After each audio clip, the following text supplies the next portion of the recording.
Welcome to this webinar. My name is Dennis van der Heijden, and I'm the founder and CEO of Convert.com, the A/B testing and personalization tool that agencies love.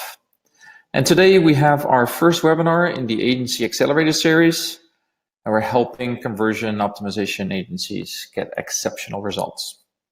I invited Dave Gowans, founder and managing director of Browser to Buyer, and he will share with us how to create a winning A/B testing hypothesis. Please use the Twitter #AgencyAccelerator during the webinar, and after the presentation, we'll hang around for 30 minutes to answer these. Welcome, Dave. How are you? Thank you very much, Dennis. It's a pleasure to join you today, and really exciting to be kicking off the first one of these webinars. So thank you for having me. Excellent. Well, go ahead. Thank you. So so just to give you a little bit of background to me and why I'm talking about what I'm saying today. As Dennis says, I'm the founder and managing director of Browser to Buyer. We're an expert conversion optimization agency and work with companies around the world to give them a significant increase in their conversion rate and revenue through data-driven conversion optimization. And over the last 7 years, I've worked with over 50 brands from small startups right up to big businesses like Orange, Thomas Cook, and Tottenham Hotspur Football Club. So what I wanted to talk to you today is a bit about what I've learned from running hundreds of tests for these companies, and really how to get better results from your conversion optimization and how to run better tests. So really what I wanted to start off by talking about was some of the problems that people see with their conversion optimization programs. Now, there are common problems that everyone from big businesses right down to small one-man bands will see, and there's sort of 4 common problems that I see with a lot of businesses. And the first one of them being that people aren't getting enough winning tests, and it's what we're all looking for, is winning tests. But quite often we'll get talk to companies, and they'll maybe have 1 in 5 or 1 in 10 tests winning, and that's not really enough to get the sort of results they're looking for from their conversion optimization programs. And similarly, you might get companies that are getting winning tests, but those winners aren't necessarily big enough. So you might need 10 or 20% winners to really get the value from that, and you're only seeing tests that win with 1 or 2%, and it just, again, it's not giving you the value. Other companies I've worked with have had a problem of too many ideas and not knowing what to test. So actually, when I worked with a big software as a service company, they had a challenge. They had a lot of teams and they're coming up with great ideas about testing, but they didn't know which ones to run. They didn't know which were going to get them the best results, and they couldn't choose, and ended up really slowing down their optimization program. And then finally, and the worst one, is tests that give you that don't give you a result at all. Effectively, that will give you effectively a result that's the same as the control, so it's not a winner or a loser. And it's those inconclusive tests that can really kill off a testing program. And they're the ones that they don't give you that great uplift, and also they're not giving you anything to learn from. You just don't know what's happened. It's had no effect on your site. So what I wanted to talk to you about today is how you can overcome some of those problems and how you can to improve your testing. And that all comes down to starting with a good hypothesis. So there's many reasons why a test might fail, but fundamentally, most tests for most businesses will fail before you even load up the testing tool. It doesn't matter how good, say, your design is or how good the implementation is. At the end of the day, most of these tests are doomed to failure. And the reason for that is because they don't have a good hypothesis. They're not based on a good grounding. They might be a random idea that the CEO came up with last week, or they might be something that everyone had already wanted to test, or it might just be a test that doesn't really have any effect on your visitors. So what I want to talk through today is what makes a good hypothesis, what makes a strong hypothesis, and what will make a hypothesis that for your tests will make them much more successful. I'm not just talking about winners, I'm talking about getting more tests out there that tell you more about your site and are more effective. So first of all, I'll talk a little bit about what makes a good hypothesis. Then I'll look at what the structure of that is and the structure we use in Browser to Bio.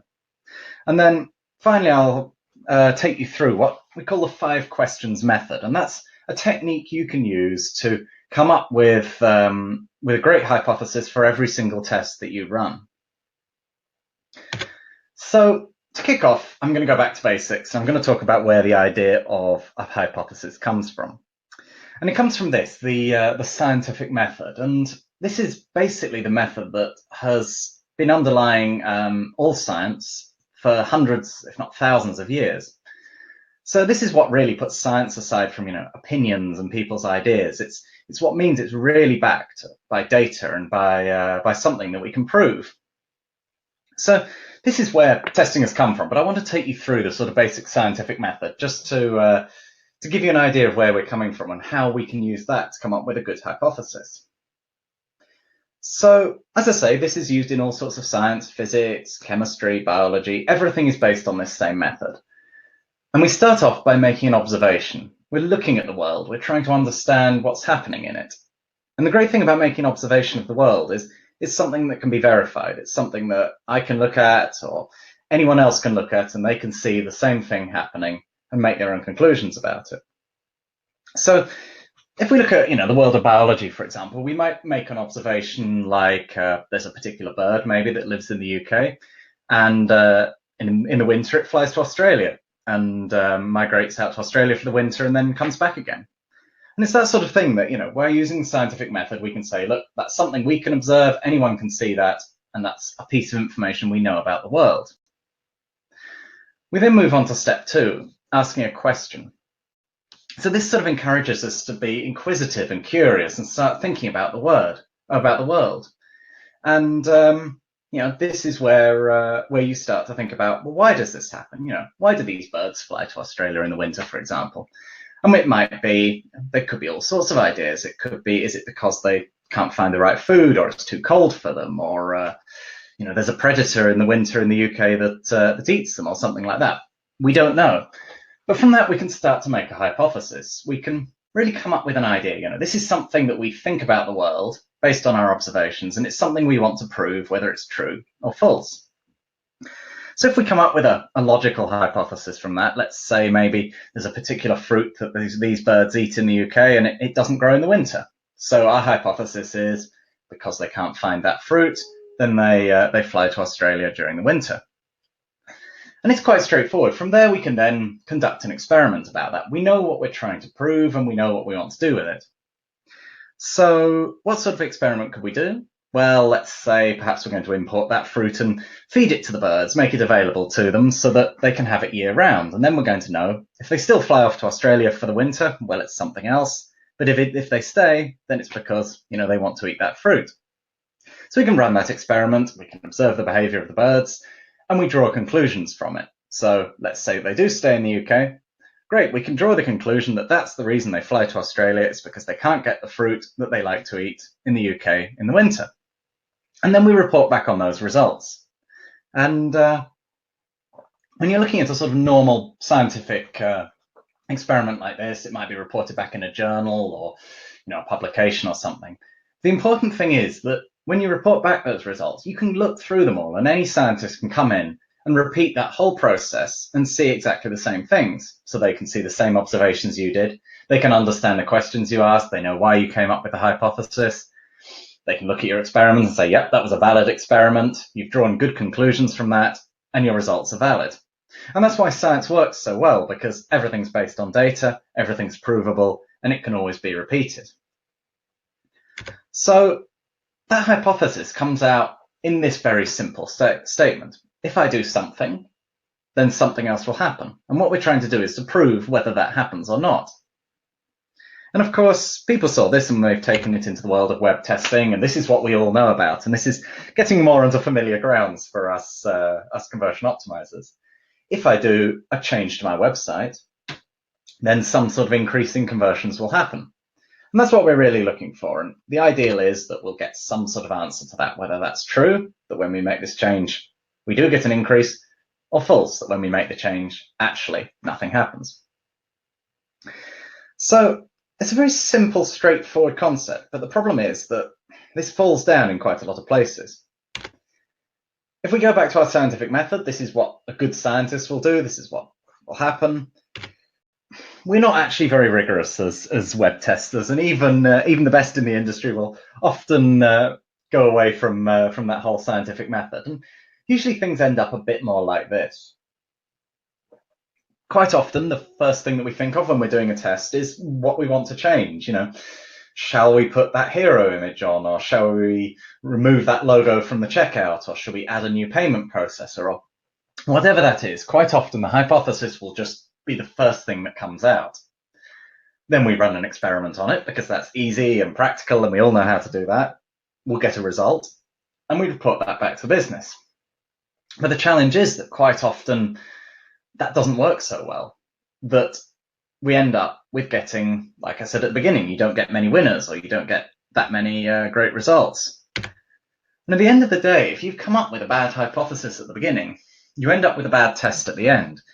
If you haven't got a good test that's based on good data and a good hypothesis that really makes a clear statement, you're going to end up with a bad or inconclusive test, and then you haven't learned anything about your business, and you aren't able to really act on that, and you probably won't get great results from your testing. So if we go back to this one more time to our scientific method, what are the things we're really looking for out of a good hypothesis? Well, first of all, we want something that's based on a data-backed observation. It needs to be something that's been observed in the world that we can support with data. And there's tons of data available on the web, and we'll go into this in a bit more detail later. But the fundamental thing is that hypothesis and that idea has to be based on something we've seen in the world and something we've observed. It can't just be a random idea we come up with. Secondly, we want to make a change that's both logical and effective. And what I mean by that is it needs to be something that relates to that data we've seen. We can't see a piece of data that says, I don't know, people are frustrated on the checkout and think, I know, let's add a new returns policy on the front page of the website. It doesn't fit together. Whatever change we're doing has to be logical and lead on from that observation we've made. And it's got to be effective. And by that, I mean it needs to be something that is really a good solution to that problem. There's a million and one different ways that you can solve a problem on your website, but you really want to find the most effective one. Because at the end of the day, the number of tests you can run is limited by the traffic you've got and the resources you've got. So you have to make every single one of those tests count. Thirdly, we need a clear and unambiguous outcome. We need to be able to say true or false. Did this change increase conversion or not? Was this the right change to make? And this is where most hypotheses actually fall down, is we find that you don't get this clear outcome. You might not know necessarily whether your test was a winner or not. Whether that's because it doesn't reach statistical significance, or whether you've got lots of different metrics that have gone in different ways, or just the result wasn't big enough. So we need that clear outcome that we can say yes or no, this hypothesis worked, or it didn't. And finally, when you report those numbers back to the business, it's really got to make a significant impact. Now, this is always a big problem. So many tests I've seen in the past have run and not had a big impact on the business. Actually, I remember one test ran for a big food delivery company, and it was a really, really good test on, it was based on good data, made a big change to the site, and I think, the results were sort of 10 or 20% uplift in conversions from those pages, which was brilliant. The problem was that, unfortunately, it was on such a small subset of their traffic that it really didn't make business sense to make this change. It only made them a few £1,000s in revenue, and at the end of the day, that wasn't enough to really make a difference for them. So you need to make sure that whatever you're testing, when you get to the end, that test is really going to make a big impact on your business. So browser to bio. This is the structure that we use for our hypotheses, and as you can see, it's a little bit more complicated than the one that I started with, but it's all quite logical. It's quite straightforward. By making a change, and we define here both what the change will be and where it is on the site. You need to think there are lots of things you can do, and there are also lots of places you can make those changes. So it's very important that you capture both of those. for a particular audience. So there could be any sort of audience for a test. It could be all your visitors. It could be a very small subset. You need to be thinking about that before you run a test. We'll achieve some sort of goal. Everything needs to have a goal, and we'll talk a little bit more about how to come up with a good goal, because there's some sort of supporting data. And this captures right in the hypothesis there, this observation, this idea that we need to have got some data and something that we can look at there and see, and that's the reason why we're running the test.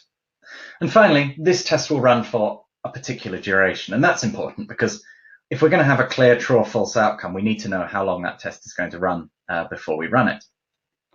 So what does that look like for a typical test? Well, let's say, here's an example. By adding Trustpilot reviews on the homepage for all our visitors, we will increase sales because our on-site survey responses say that users don't trust us, and we're going to run the test for 4 weeks. It's quite straightforward. It's easy to read. It's plain English. Nice and easy. So does this sort of structure and approach, does this actually meet our criteria that we said, we need those 4 things to have a good hypothesis? Well, as I said already, we start off with the Databacked observation, and that's right in there in the test, and that's very, very important. Secondly, we make sure that the change is logical and effective. And as I say, we define there very clearly what the change is and where on the website we'll do it. And I'll talk a little bit more about how we come to this and make sure that it is a very effective change that we're making. Then we look at a particular audience. Then we look at getting a clear, unambiguous outcome. So as I said, this needs to be true or false. It needs to be either that this change did make a difference or it didn't. And we do that by making sure that audience and that goal and that duration, we're going to get a result out of it, and we're going to get something that says, yes, this is an increase, or no, it isn't. And finally, we make sure that it will have a significant impact on the business. The audience and goal wraps that up. We make sure that that particular goal for that particular audience is actually worth something to business. So that gives you an idea of what a winning hypothesis will look like. That's the structure we use at Browser to Buyer, and these are the 4 key things that any good hypothesis needs. But the important thing to note is it's not necessarily about how your hypothesis is structured and what it looks like on that, and what that structure looks like that's important. What's most important is the process you use to get there. We've talked through at the beginning the scientific method and what that means and how that's used to come up with good results in the scientific world. We need to look at our process as well to make sure that it's rigorous and that it's really all about the thought process that you go through and how you come to these hypotheses that really makes them better and more likely to deliver you winners. So for the second part of this webinar, what I want to talk to you about is what I call the 5 questions approach to creating a hypothesis. And the idea is that this is an approach that will take you through 5 simple questions, and the process of answering those questions and sort of validating whether those are good answers to those questions will take you through the whole process that you need to come up with a really good hypothesis for your tests. Now, I'll take you through this here with an example, but I'll also share a URL at the end. There is a hypothesis generation kit we've got available on our website, so you can go in, you can download that, and it takes you through this process and gives you the tools and the tables and spreadsheets and the lists that you need to really use this effectively. But at its heart, it's 5 questions and 5 very simple questions. So to kick off, we need to think about where will a good hypothesis come from?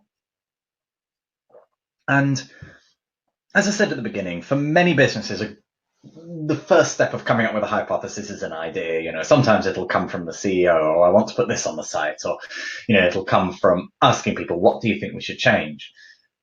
And that's one way, and we've already decided, no, we should be observing the world. We need to be looking at the data.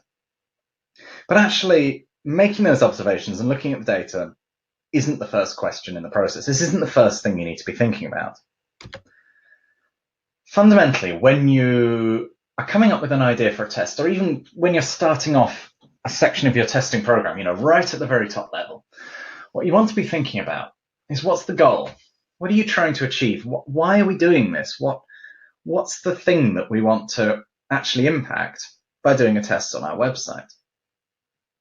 Now, you can probably imagine that for most websites, this is pretty straightforward.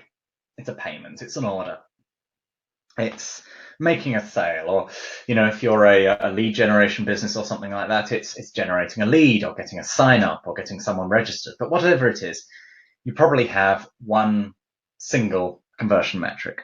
Now, there are lots of other things you can test towards as well. It doesn't just have to be, obviously, order confirmation. You could be testing how many inquiries you get, or you could be looking at what your average order value is, or your revenue. Or you could even be looking at things like, how many people have signed up to your mailing list and things like that. These are all perfectly good things to test towards, and things that many testing programs do test for very significantly. But when you're thinking about what you want to achieve and what you want to test and coming up with your hypothesis, you need to make sure that your goal satisfies some very clear conditions. So when you're answering that question, what is the goal? The first thing to think about is this a single metric? And what I mean by that is that one metric that we can measure during the test and we can say yes or no, this was a good outcome? So again, there's lots of different things you can measure, and I've seen all sorts of tests with things like, we would like to increase sales and increase order value. Well, that's difficult, because when you finish your tests and one's gone up and the other's gone down, what do you do about it? Well, we've seen tests like, we want to increase sales and also increase email signups, or for a lead generation business, we want to increase the number of inquiries without decreasing the number of bookings that people make for appointments. Whatever it is, it's very easy to start saying we have multiple metrics that we want to achieve. And there's usually ways to sort of condense them down into a single metric. So, for example, if you've got, if you're looking at orders and an average order value, maybe you want to look at your average revenue per visitor as what that metric is. But the key is you need to be thinking about that right at the beginning of the test. You can't start doing that at the end. You can't start discussing the outcome of the test because you've got 3 different metrics and 2 were up and 1 was down. You need to have one single goal and stick to it and say, this is the one thing that we are going to assess this test on. Secondly, we need to make sure that that goal will have a valuable difference to the business. So what I mean by that is, don't fall into that trap that we did with the food delivery company. When you're doing it, you need to make sure that whatever the outcome of the test, if it's a 5 or 10% increase, for example, that would actually make a difference to the business. If we increase order value by 5%, or if we increase the number of leads by 10%, is that going to make enough difference to the business to make this test worthwhile? If you find that you run a big test and only make a few $100s out of it, you might as well have not run that test. But equally, there could be some very, very big goals out there. So when you're validating what you're testing towards, make sure that it's really going to make a difference.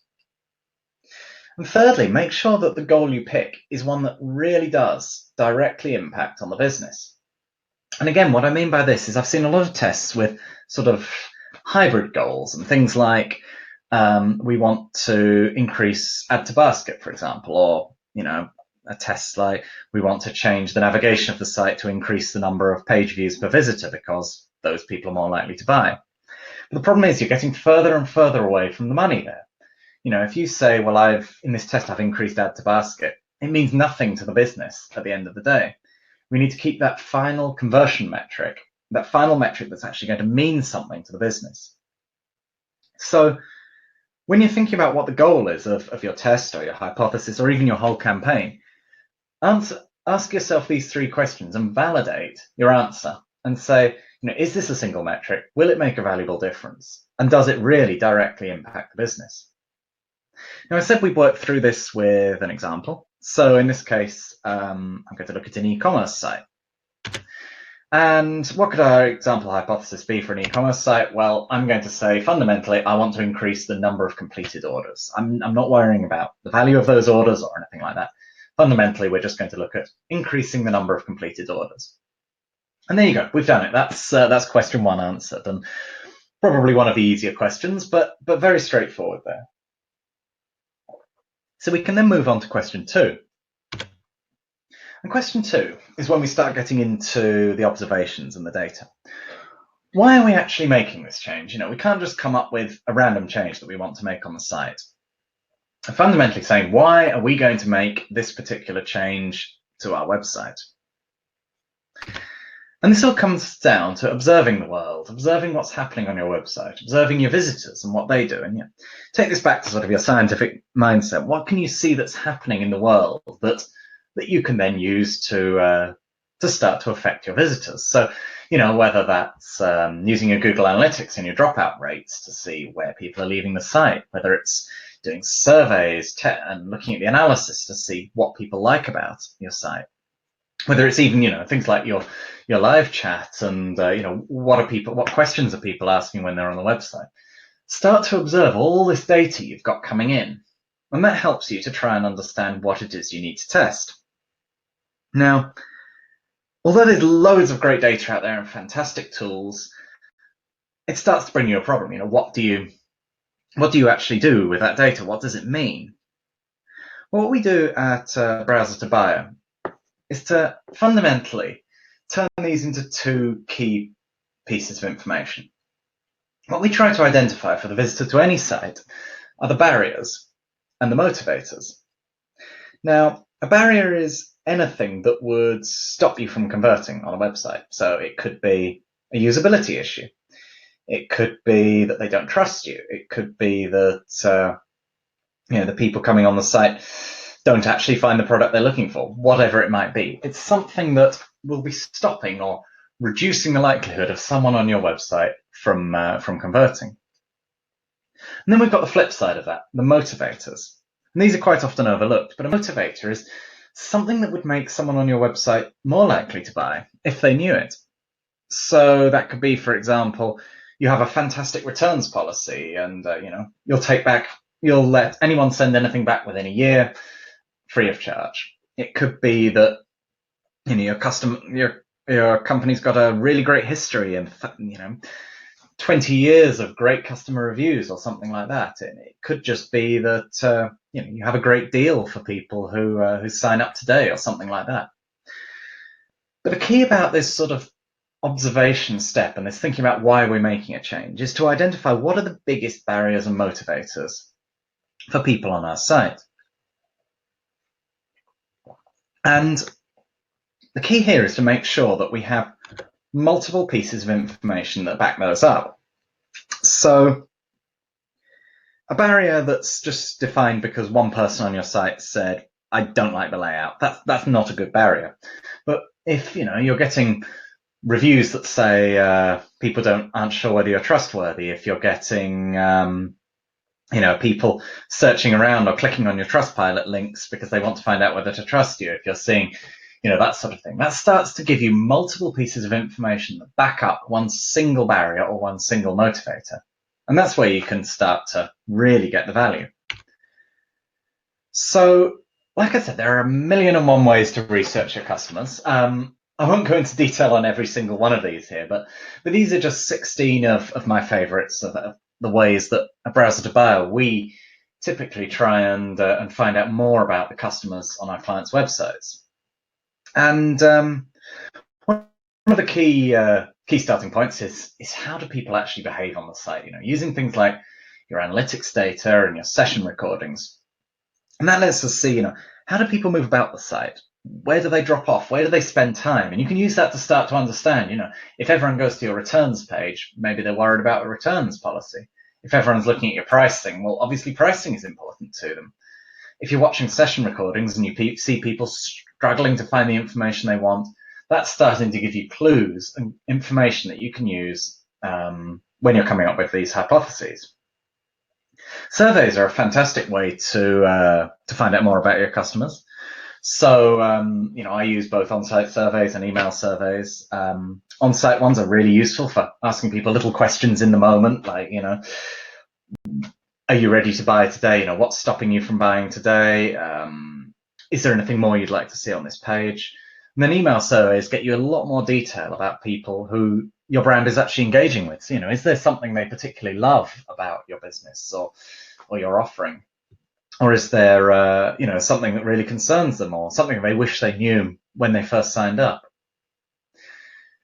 Combining that with things like form analytics, heat maps, and scroll maps is a fantastic way to really understand how people are interacting on the site. Again, if you find that you're on a lead generation site and everyone spends a lot of time filling in the phone number field, maybe they're concerned about giving that sort of information in. You need a privacy information on there, or if people have to try 16 attempts to find a password that meets your policy. Again, that's the sort of thing that you can start to see are sort of barriers for your users. Things like user tests are fantastic. So, there's tools out there like usertesting.com and what users do that are going to let you go out there and actually see real users and hear them talk about their motivation and their mindset and why they do things, but also to see them using your website and others and talk about what they're seeing. And that's a really good piece of qualitative data that you can use to understand more about your visitors. Previous test results are a fantastic thing to look at. Even if they weren't built on great hypotheses to start with, that sort of information can tell you something about your visitors, what worked in the past, what didn't. And then looking at what they're saying online, review sites and social media, are people out there slating your brand because of something you've done wrong or something they don't like? Looking at your customer feedback, so I showed there. Live chat is great. What are people asking for? What do they send in to your customer support team? What sort of questions they have? That's all the sort of thing that you can think, that's what people are looking for on the site. That's the sort of information they need. Looking at things like site search and AdWords search terms, that gives you a bit more information about how people are getting there. And then, get out there and talk to people, talk to your customers, interview them, talk to your sales team. They're really good at understanding what people's objections are and what people have problems when they're buying your service. So these are all great ways to get sort of information out of your visitors and to understand more about them. And as you gather that, let's think about why we're making this change. Does the data suggest that there's a barrier that stops users from reaching their goal, whatever that might be? Is there data suggest there's a motivator that would help us achieve our goal? Is there something that if people knew, they would be more likely to convert? And importantly, have we got multiple pieces of data to support that? It's not just about having that one piece of information. Can we back that up with multiple things? Can we bring them together and say, look, this is a really solid piece of data we have? And finally, is this actually important to my users? There's no point in picking something that just one person has said. We want something that impacts as many of our users as possible, because that's obviously going to be the thing that will have the most impact when we get around to testing it. So let's take our sort of e-commerce example and say maybe these are some of the things we've observed in our data. That 30% of new users mentioned price as an issue when we did an on-site survey. That 15% of site search is for discount codes, and that we're getting negative reviews on our social media, people using terms like expensive and price. So we can gather from this, and we can observe and we can understand that there's probably a barrier there, that our price is being perceived by the users as being too high. This is an observation about the world, and we can use this to then form a hypothesis. So there you go. We've answered probably one of the hardest questions, and that's something that's not just a one-off thing. That's an ongoing process to keep answering these questions. But we now know to increase the number of completed orders, what we want to do is make some sort of change because users are perceiving our prices as being too high. So the next question is actually really straightforward. Who is the audience for this? Now, tools like Convert are fantastic for this because they give you so many different options for things we can target. It can be by traffic source. It could be which search engine they come in from. Is it by browser or device? Is it behavior they've taken on the site? Is it where they're located? Whatever those things are. We've got lots and lots of options there. So how do we pick the right audience to address with our test? Let's say when you're looking at the audience, ask yourself these questions. Is there an audience that this test is specifically targeted at? And by that I mean, is there something that we're changing that really works for just one particular audience? So let's say we want to address the problem that maybe price is seen as too high by our new customers. So maybe we want to run a test that's specifically targeted at new users. Our existing users, they already know we're good, so we don't need to convince them. It's the new users we're particularly looking at. But then also ask yourself, is there an audience who shouldn't be seeing this test? Is there people it's not relevant to? So let's say, for example, we've identified that a great thing is that we offer free returns, but actually we only do that within the UK. So for all our visitors outside there, we probably don't want to be showing them a big promotion that says free returns when they actually can't get it. So there might be people that we want to exclude from the experiment. And then really we need to think about how can we maximize that audience? How do we make that audience as big as possible? We said right back at the beginning, one of the problems with testing is that sometimes we'll have tests that just don't really make an impact on the business. And the best way to make your test have the biggest impact possible is to maximize that audience and make it as big as possible. And by doing that, we want to pick an audience that is as big as possible.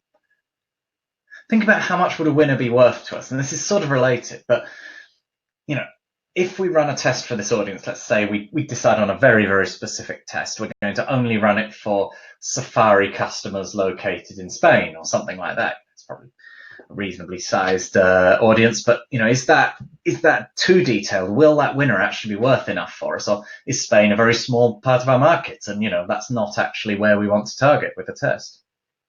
And finally, how long will this test actually take to run? And this is when get on the Convert website, fill in your details on the test duration tool, and work out how long will this test actually take to run? Because as I said earlier, one of the most valuable resources you've got is the visitors on your website and the number of visitors who can go through tests. The number of tests you can run. And if this test is going to take too long, you're wasting time, and you want to get these tests run as quickly as possible. Now, as a rule, I would usually say don't test for more than probably 60 days, 2 months. Depends on your business, but anything longer than that, I'd say try to avoid testing that. But fundamentally, look at how long that test will take to run, and ask yourself critically: is this the right audience for the test? So again, for our e-commerce example, let's say we're going to test for new users. Prices are a concern for our new users. These are the ones who are quite easy to influence. So let's run the test for those. Now, the fourth big question we want to ask is actually the really interesting one, the really exciting one, the one where we get to be creative. And this is the bit where we actually start thinking about what we're going to change on the website. And as I said before, it's about what we can change, but also where can we change that? It's not just about what it is that we're going to do on the website, but there's lots of different places we can make a change, and that's very important too. So let's start off with the what. So we already know what our problem is. We know that users perceive our prices to be too high. So what you need to start thinking about is how can we influence those users? And this is the point where I'd say, get everyone in a room, get your whole team in the room, get anyone who might have an idea. They don't just have to be the conversion optimizers. Get them all around a table, hand out the Post-it notes, and just start brainstorming ideas here. The idea here is come up with as many logical approaches to solving that problem. This isn't the time to come up with something that impacts something else on the site. We know what the problem is. Now we're trying to fix it. So what are all the different ways we could do that? And to start off with, ask yourself, can I reduce this barrier? Are there things I can do that will make this barrier less of an issue? If price is a barrier, what could I do? And similarly, are there ways I can overcome that barrier by promoting a motivator? Are there things that would make that seem less of an issue? And then once you've got those ideas, start asking yourself, can I do this bigger? Can I do this better? Can I do this in a stronger way? So really push the boundaries. Every idea you have, think about, can I make that idea stronger? Can I make it a better way? Can I impact web users more with this idea? And then, really push the boundaries and ask yourself, what would we do if we had complete freedom? What if we didn't have this existing website? What if the CEO would let us do anything? What if we had unlimited time and money? What would we change then? You want to capture those ideas because it might be that they kick off a more practical idea, or maybe it's actually something you want to do. We need to get to that stage. So what would that mean with our e-commerce site? Well, I did a little bit of a brainstorm earlier. Here are my post-it notes. So adding a price comparison table could be something we could do.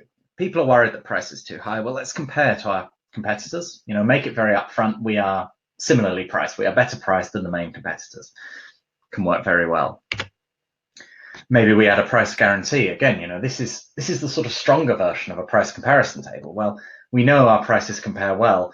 Let's guarantee it. Let's give people their money back if they don't, if they find it cheaper elsewhere. Let's refund double the difference if they find it cheaper elsewhere. Price guarantees can be a very strong way to overcome this sort of concern.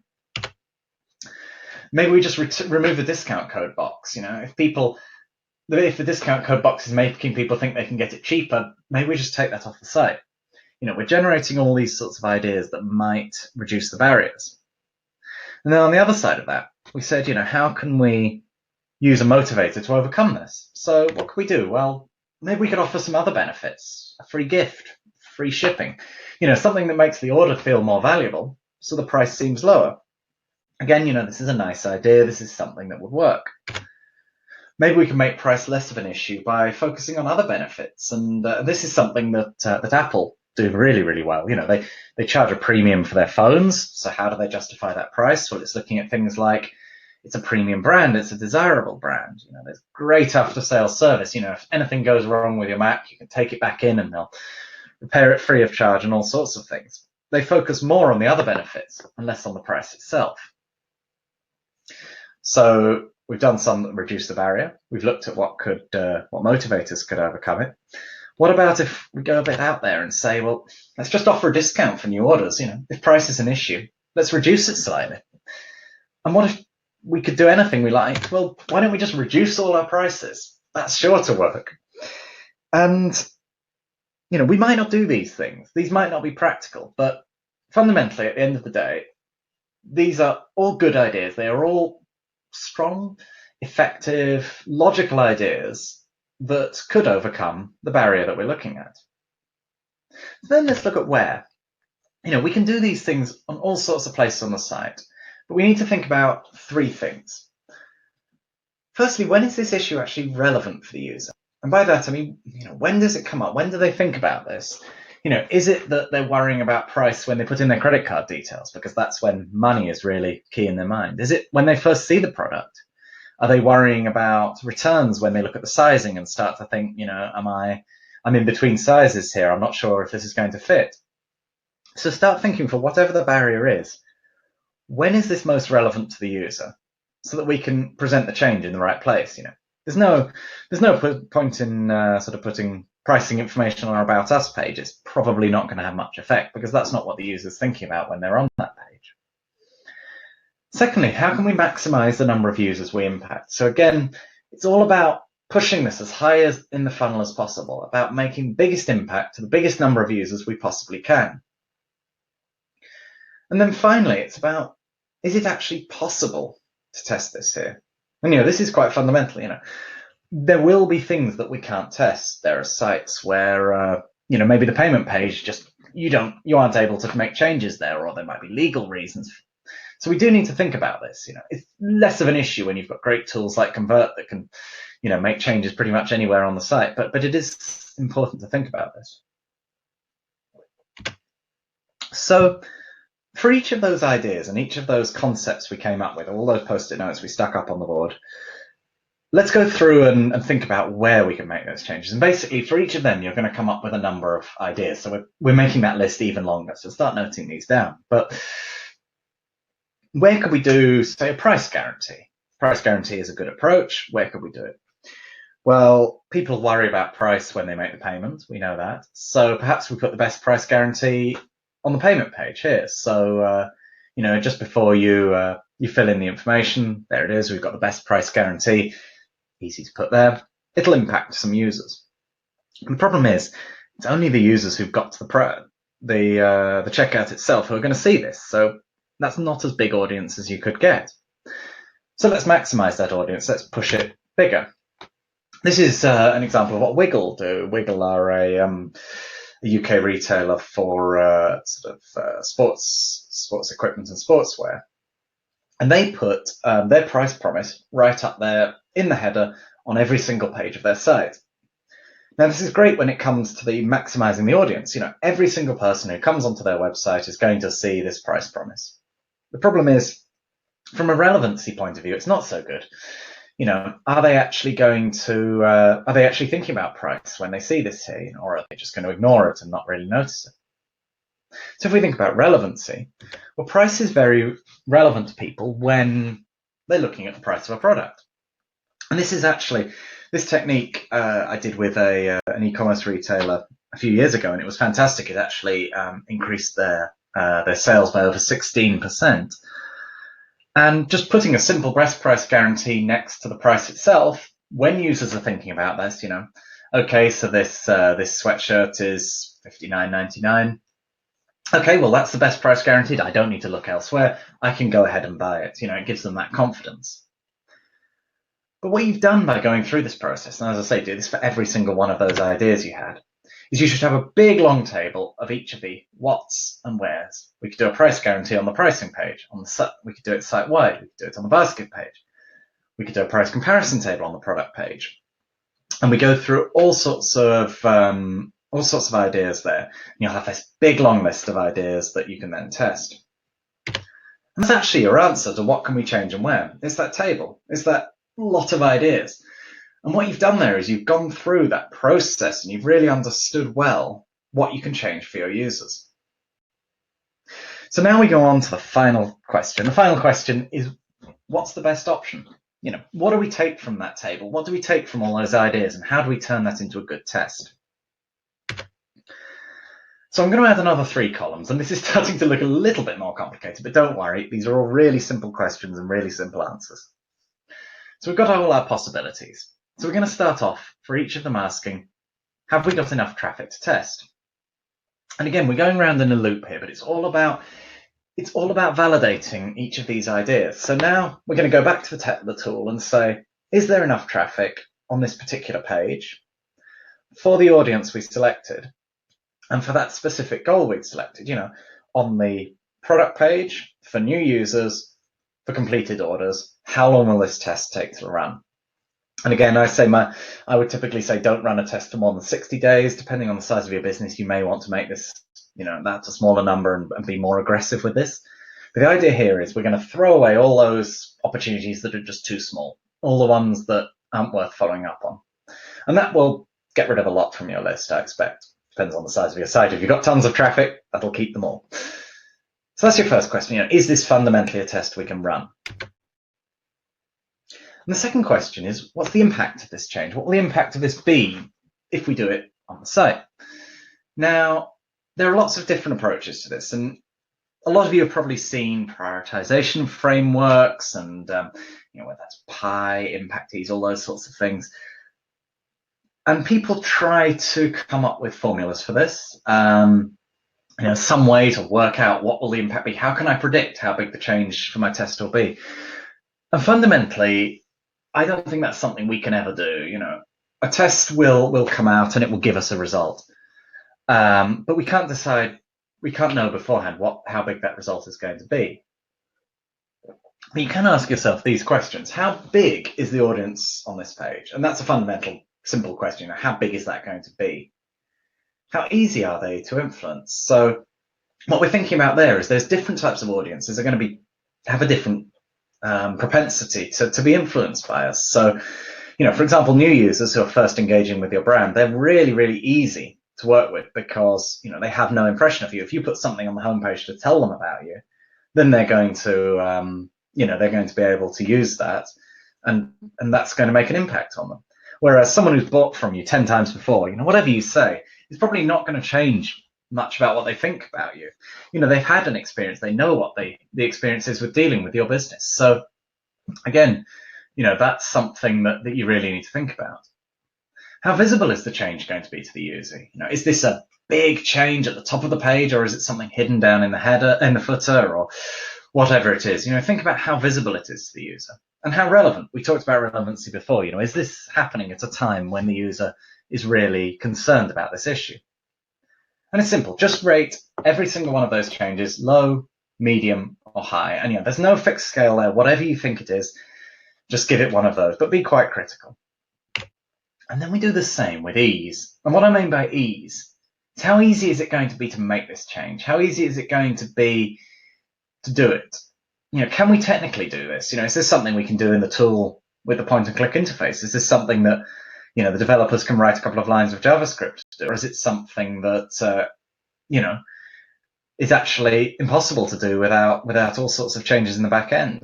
And how long is it going to take to design and develop this? Are we developing a whole new landing page, or are we just changing a few things on the page? We need to think about how long and how much resource is going to be needed. Then need to think about, can the business actually support this change? For example, if we start promoting a price guarantee, is there the process in place for people to claim? What would happen if they do that? Or, if we introduce free returns or start promoting free returns, can the business actually support the level of returns we might get through that? And is there going to be any difficulty in actually getting this approved and signed off? Is this something that the CEO is going to say, no way, we're not changing that? Or is it something that's quite straightforward? So again, think about all of those, both the technical side and the sort of practical and political side of it for your business, and then rate it again, low, medium, high. And then it's really straightforward. We just plot them here on a 3x3 matrix. Price guarantee on the payment page, for example. It's easy to do, but it's only a medium impact. It's something that's not going to affect all our users because it's only on the payment page. Price guarantee on the product page, well, that's even stronger. It's easy to do. It's just putting some information on the page, but it's a high impact change. It's going to affect a lot more users. A price comparison table on the product page, well, it might be a high impact change. Price comparison tables are very effective, but it's going to be difficult to do. We need to gather that information. We need to have that for every product. That's going to be time consuming. So it's a low ease. And at the end of the day, you can plot all those ideas, all those feasible ones on there. And what we're really looking for is this top right-hand corner, the one here that says, there's a high ease and high impact. And you might have one idea in here. You might have a few if you've done very well.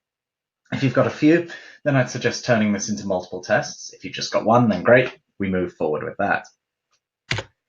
And there we have it. We have our best option. We're putting the price guarantee right next to the price on the product page. That was our high impact, high ease change that for new users who perceive our price as too high would increase the number of completed orders on the site. And then it's really easy. This just maps straight down into our original hypothesis. By adding a guarantee next to the price on the product page for new users, we will increase the number of orders because users perceive our prices as too high. And we know how long we'll run the test for, 5 weeks. In this case, remember here, it's always important to round up to a whole business cycle so that you capture both sort of weekdays and weekends. So for this test, it was 5 weeks. So does that meet our criteria? Well, yes, it's based on a data-backed observation. We went through and we gathered that data. We did that fully observed data. We gathered it from our users and we identified that that was the biggest problem for them and that was something that was supported by multiple pieces of data. It's a change that's both logical and effective. This is something which actually solves that problem. And we've picked the most effective one by coming up with loads of ideas and then taking it down to just that single high ease, high impact change. We're going to get a clear and unambiguous outcome here. We've got, we know that we have a goal that's relevant to the business and a single goal. We know how long this test is going to take. And we know at the end of that period, if it's increased conversion, then we've got a true outcome. We know that that's a good outcome and we know that this has been a successful test. And finally, we went through that process. We know it's going to have a significant impact on our business because, again, we went through all of that and we said, what will this actually relate to our business and will this sort of change actually impact what happens? So it's a straightforward method. It's a straightforward way of doing it. But as I said, it's all about following the method. So what I recommend to you is make sure that you use this sort of structure for every test you consider. It's important to make sure that every hypothesis you run meets those 4 criteria, because that's what will lead to better tests and better results. I strongly recommend following the 5 questions method as closely as you can, because that's going to bring in the rigor. That's going to bring in that thought process, and it's going to make sure that every single test you run has gone through that clear process. And as I said at the beginning, there is a toolkit available on browsertobuyer.com/hypothesis. You can go on there, download that. And that's basically a set of sheets that will take you through each of these questions and give you the each of those sub-questions so you can validate your answers, and take you through the process, and it gives you the everything you need to actually come up with a great hypothesis. And at the end of the day, what you need to be doing is basically doing more observations and running more research. You know, the goal is quite clear. You know where you're getting to with that. So keep observing and keep researching, and fundamentally be more like a scientist. You know, be curious about your website. You need to understand what the behavior is, what are people doing, and then be very, very rigorous when you take that data and turning that into a test. And fundamentally, if you do all these things and you follow this process, then every single hypothesis you come up with will be a good hypothesis that's strong and backed by data. And it'll be a hypothesis that gives you a higher chance of that test winning. And if that test doesn't win, at least what you know is you'll be getting a definitive answer out of that that tells you more about your users and is more effective. And at the end of the day, this is going to make your conversion optimization program more successful, with more winners, faster testing, and more conclusive tests. Now, there may be many questions, so I'm going to hand back over to Dennis to just wrap up. Thank you, Dave. This was exceptional. Thank you very much. Everybody still on the webinar, I want to remind you, this type of material is what sets your agency apart. Everybody else will get 1 out of 7. And if you follow clear, structured hypothesis generation, like Dave is saying, you can get 1 out of 3. And that's what really good agencies do. And I really appreciate you, Dave, sharing a big part of this hypothesis generation and more data-driven decision-making. I would like to motivate everybody to go to the Twitter right now, use the hashtag Agency Accelerator. We will tweet out as well under that hashtag, again, the link to the hypothesis toolkit that they've shared. Also, I would really recommend you that after you do the toolkit, set up a trial on the free trial on Convert.com if you're not already a client. It's free, no credit card required, and you can test 15 days at a very high traffic limit there. So yeah, feel free to play with it. Dave, thank you very much. Stick around on Twitter, and we'll go to the Twitter live stream right now. We'll answer the hashtag Agency Accelerator. Thank you, Dave.